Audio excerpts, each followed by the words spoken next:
All right, everybody. So this is going to be a quick video about turning points. Very important to understand because that's how you trade. Wyckoff, he said that the mark of a trader was to be able to buy the high, to sell the high and buy the low of a trend. All right, so meaning buying the low and selling the high of a trend is basically the reversal, the turning point. So a lot of it has to do with how does the turning point occur, and this is really important because this is how you trade. I mean, this is what the Wyckoff method is really all about. So I'll go over that and I'll explain it, but really you want to pay attention to this because this really is a skill. I mean, and I'll show two examples that set up trades today. Okay, so the first thing to understand is that a turning point happens because of extremes. Extremes create turning points. All right, so what do I mean by that? Well, when you have extremes, they're basically on two endpoints. You can have a lot or a little, or in other words, you can have high or low. All right, when we talk about extremes, right, if I was to draw something like this and say that this was volume or this was the size of the wave or something, one extreme would be here, would be the low point, and the other would be the high. So extremes have to do with high, extreme, and low, meaning a lot or a little. All right. The other thing to understand is exhaustion. The other concept is exhaustion. Exhaustion is created by these extremes, and I'll show that. So extremes, and then you gauge exhaustion, which is created by extremes. And really what we're focusing is on price and volume. So you'll see how I do this. So price extremes,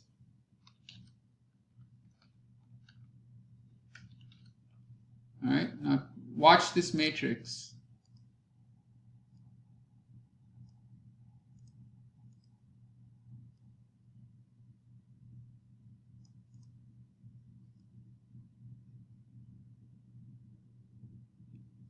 All right, so we know that extremes are high and low, and exhaustion is basically an extreme.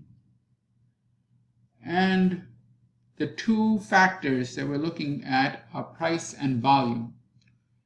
When we talk about price high and price low, these two boxes here, what you're doing is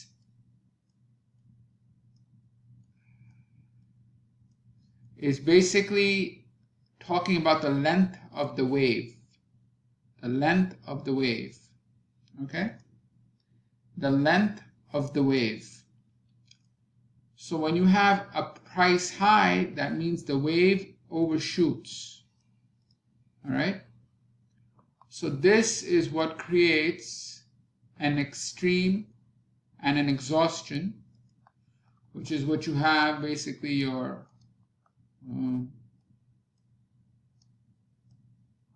overbought and oversold. So that's one extreme, okay? Because extreme is high or low, strength or weakness, big or small. All right. So price when it's high, it means that the distance is really big. The distance of this wave is really big. So let's say this was 10. Let's say this was 7. 7. 6. I don't know why it does that.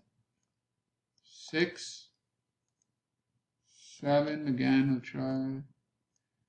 And 10. Right? So the distance in points or ticks or whatever, and then this is like 15. Okay, so it means the amount of ticks or percentage or whatever, however you're judging this.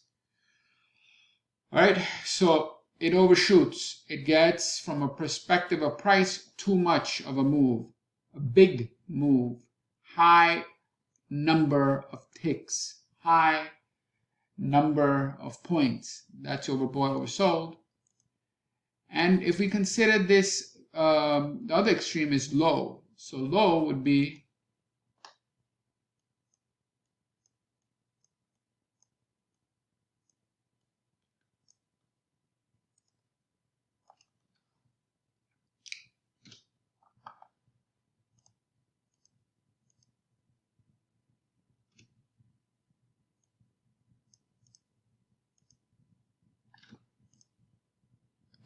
what is it, 3.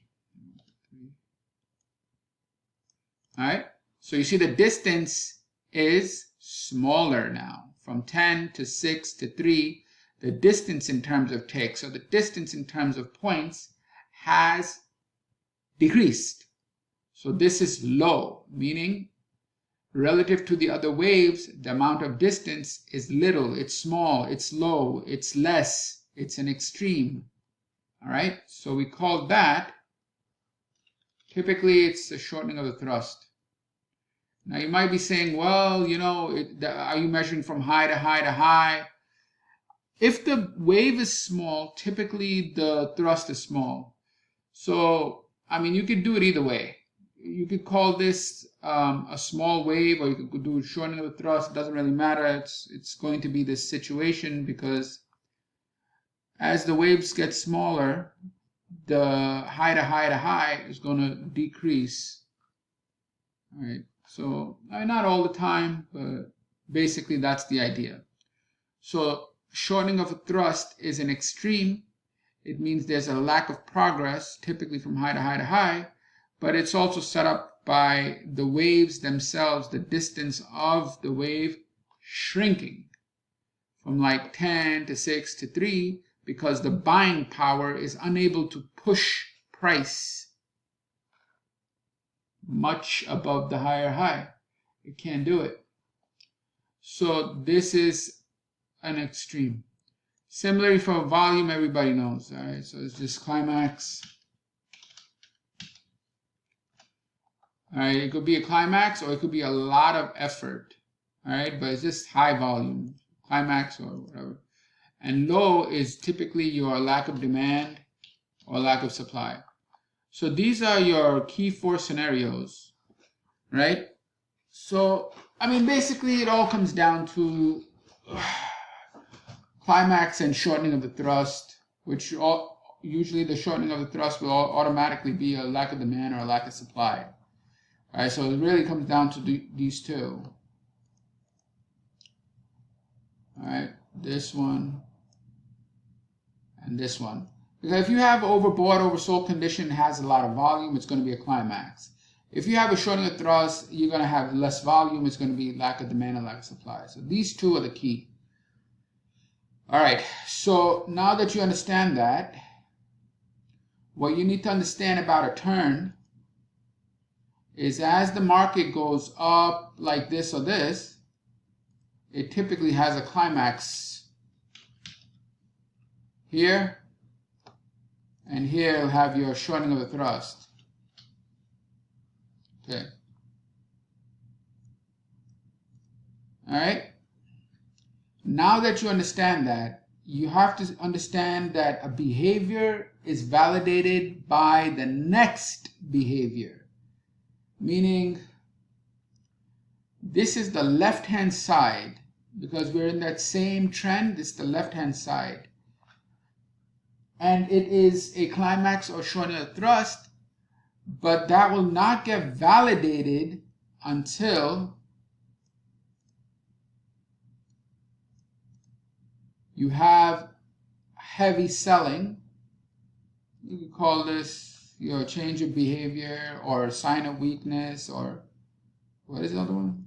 Forgot. Change of character, whatever you want to call it. So the climax, you don't know if it's a climax at this point. You only know if it's a climax after the change of behavior. You don't know the shortening of the thrust is really a shortening of the thrust because it can continue to go higher, just like price can continue to go higher after climax. You don't know until the levels are broken by heavy selling. All right? So the change of behavior is validating the climax. The change of behavior is validating the shortening of the thrust. All right, so now that you know that, you understand that this is the turn. This complete picture is the turn. The climax is on the left-hand side, and change of behavior enters the right-hand side. Shortening of the thrust, left-hand side. Change of behavior validates the shortening of the thrust, and you're on the right-hand side. And now there is a possibility of a trend change, typically with a lower low.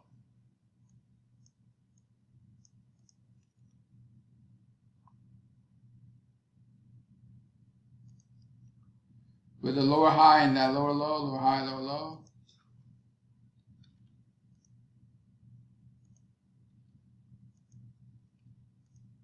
All right.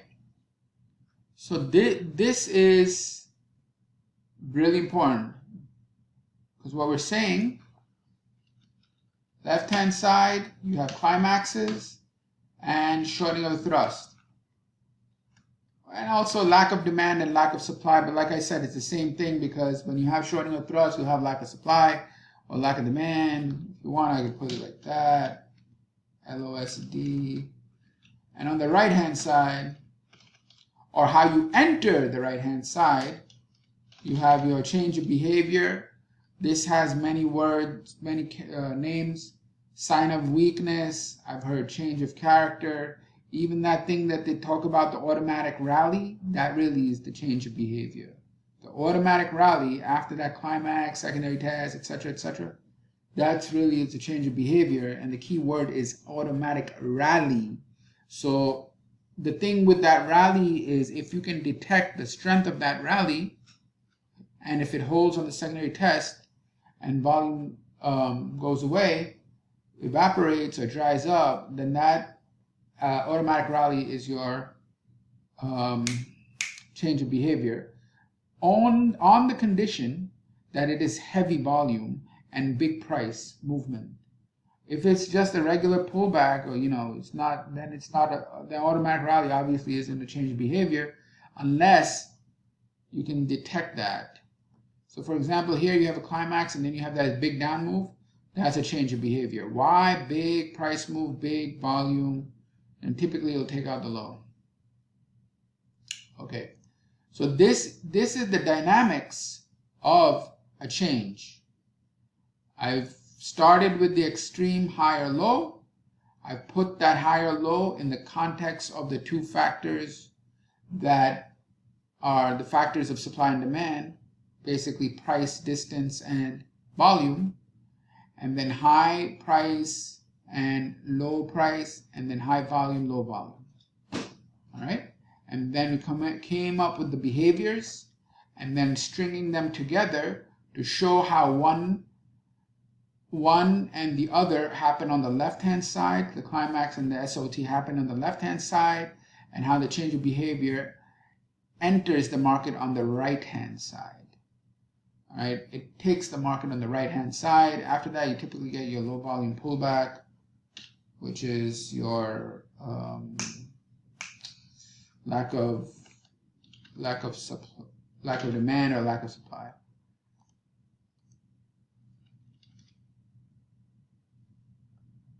And then you have the break, lower low, and goodbye. The market's going to turn. All right, so these are the dynamics. This is what you need to learn. All right, forget that other stuff that you guys are looking online.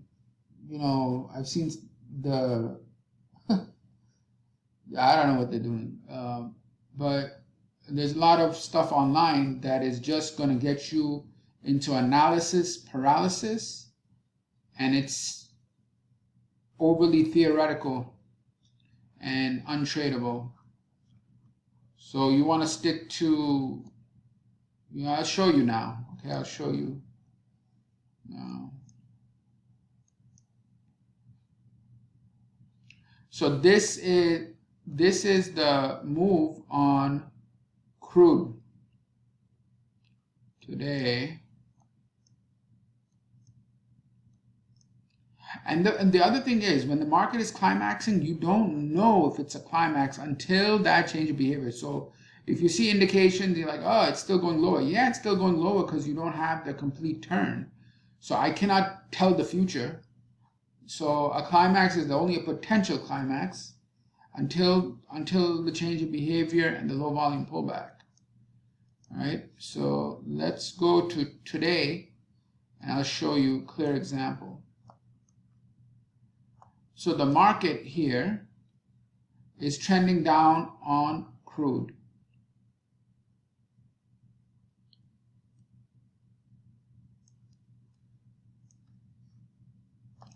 The market is trending down up to this point. You can see from low to low to low, especially at a time of good liquidity. That's really important. The market needs to be active during an active time. Otherwise, there won't be enough pressure to move the market. So what you see here is you have a potential climax. You have a potential shortening of the thrust, which potentially is nearing the end of the downtrend. All right, but does that mean we should get bullish? No, because it doesn't mean anything. All indications are useless until you see the next indication that proves it. So from here, I could tell, oh, you know, I can't tell anything actually, but I see some volume picking up, and then this wave happens. That right there validates, in this situation, both the climax and the shortening of thrust. If it was just shortening of thrust, it's fine. If it was just climax, it's fine. If it's both, that's even better, and it validates all this heavy buying. Okay. So we have a turn. Now the pullback needs to be low. This 33, you have 17, 10, and 4. What can you tell about the pullbacks?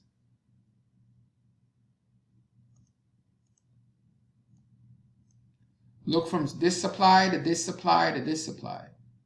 There is no supply. You see how it's shrinking? So supply is gone, and now it's going to rally. Done. All right. Now it's going to go. All right.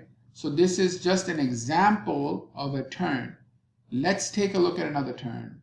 And this one is a trade, an actual trade. So today. All right, so the market going down, down. Now I'm noticing heavy volume here, here. Climactic action means just the volume. And you have to be careful because in the morning, at the beginning of the session, obviously there's going to be a lot of volume, right? So you have to use your brains and say, oh, you know, this is high volume, but is it really high volume? Because in the morning, you always have high volume at the open. So you just have to, I can't really distinguish whether that's a climax 100%. It could just be high volume open, or in the close, there's high volume. So I'm looking at these indications together to judge. All right. When I have this climax and climax, it doesn't mean anything. It's just a clue. After that, I get this shortening of the thrust. Okay, now this is meaningful. All right, climax, shortening of thrust is like a spring. All right, and why is this such a critical behavior? Because smart money always wants the best prices. The only way they're going to get the best price is if they drive the market lower than a prior low and set up some type of spring. So from that spring emanates the buying. Same thing with the upthrust. They get the best price, and from that upthrust emanates the selling. This is why shortening of the thrust, like a spring, validates the change of behavior, because logically you know that they want the best prices, so they will drive the market to the extreme, or in this case here, take it to the lowest low possible, below the prior low, setting it up for the best price, to buy the best price, to buy the lows. That's why shortening of the thrust and change of behavior, you will see them almost all the time. They're together. All the time they're going to be together. You're wondering why. Why? Because the logic here is that those are the best prices. You can't go lower than a spring. Right? From the spring, from the lower low, the buying emerges. So now I see that lower low happen here, and I see the buying emerge, which validates. What does validate? It validates, the buying is validated by the shortening of the thrust or the spring, whatever you want to call it. This is validating the move. The shortening of the thrust validates the change of behavior. The change of behavior validates the shortening of the thrust. In the background, you typically have climaxes and all of that, the panic selling, etc. But I like the shortening of the thrust because I can't really, if I have a climax, I'll still look for a shortening of the thrust and then a reversal up, right? So this, if I show you the shortening of the thrust and then look at this. Look at this. Look at the background. Look at that. How can you not say that this is a change of behavior when you see very clearly the size of this bar on the reversal from the low? It looks like a breakdown bar in reverse. And that's what it is, by the way. Then it goes up, takes out these highs with high volume, good price spread. This is your change of behavior. And the final low volume pullback right there, which is right here. That's your springboard, and that initiates this move.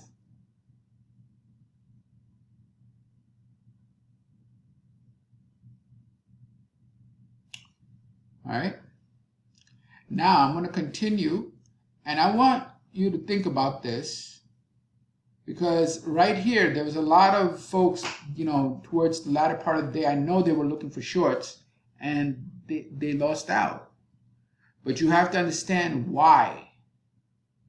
Okay, very important, because a lot of folks were looking for shorts. I know they were looking for shorts. I could tell by the candle, the way it's moving and all that. I know about the levels, and I know what they're looking at, the levels and all of that. So I know they're looking for shorts, especially after this break right here. They're looking to short here, here, here, and that's why it's wrestling up and down, and then it rips them, right? But ask yourself why, if you're just using a level and then just looking for a pattern or a lower low, this is going to be a problem, because you don't understand the left-hand side, that the left-hand side needs to exhaust, and exhaust comes from extremes. The extremes are in the form of climaxes and shortening of the thrust, the two key ways. And of course, the lack of demand or lack of supply, but that put that in the shortening of the thrust category. Now, that what I've explained a couple of minutes ago, do you see any of that on the left-hand side here? Do you see a shortening of the thrust? No. Do you see a high volume climax? No. Do you see a change of behavior, a high volume break? No. In fact, there's less volume here than on this wave down two waves ago. But if you're just looking at price and just looking for patterns, you're going to be of the opinion that this is going to change trend and it's going to break. But if you understand that the left-hand side needs to exhaust the trend, the uptrend here needs to exhaust by way of shortening of the thrust and climax, and that the selling needs to be heavier, not just this wave, it needs to have bigger selling pressure, then you understand that this right here turned out not to be a change of behavior and just retested this area and just went up. So these guys, they're trying to short here, they're trying to short here against quote unquote supply zone. They're trying to take the short against the up thrust here. And all it does is taps this area and goes higher. So if you take something away from this, understand how important trend exhaustion is, and that trend exhaustion is going to be in the form of climaxes, shortening of the thrust, and that lack of demand and lack of supply, which typically has this signature. Let me just show that. Let's say this is the volume, all right? Let's say this is the wave volume. I'll try to draw this. All right, let's say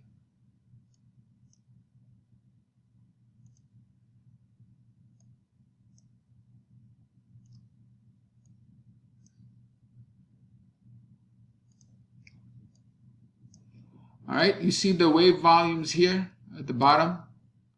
Now those wave volumes, I'm just showing an example. Maybe I can find one here. I don't want to look at I can't find anyone, but the point is, when that wave volume,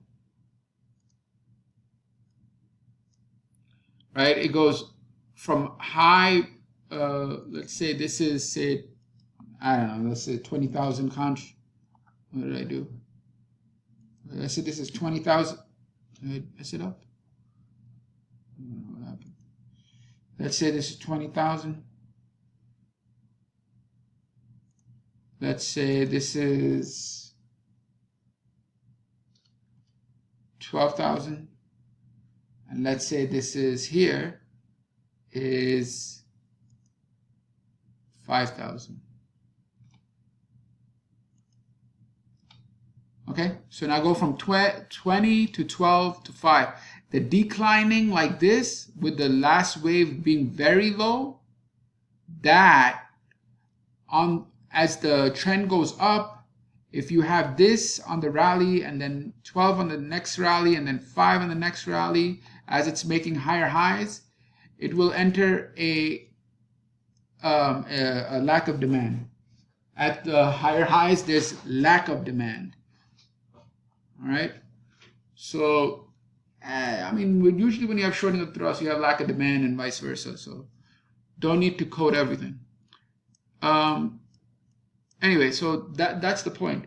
So do you see a shortening of thrust? Do you see a lack of demand? Do you see a climax? No. Do you see high volume selling like this? The high volume selling, is a high volume selling on the downside? No. So what folks were doing, right, was there was a, what is called POC line, all right? So they thought it was going to go to the line and turn trend, meaning it's going to test the POC and the trend is going to turn. But what it did, it tapped the POC and just pulled back. It did not turn the trend. So if you were looking for a volume profile and all that, this would be the level to get out if you were long down here. It would, or to get that early short for a little move down to support. However, it was not the area to find the trend turn that was going to take out the lows. Why?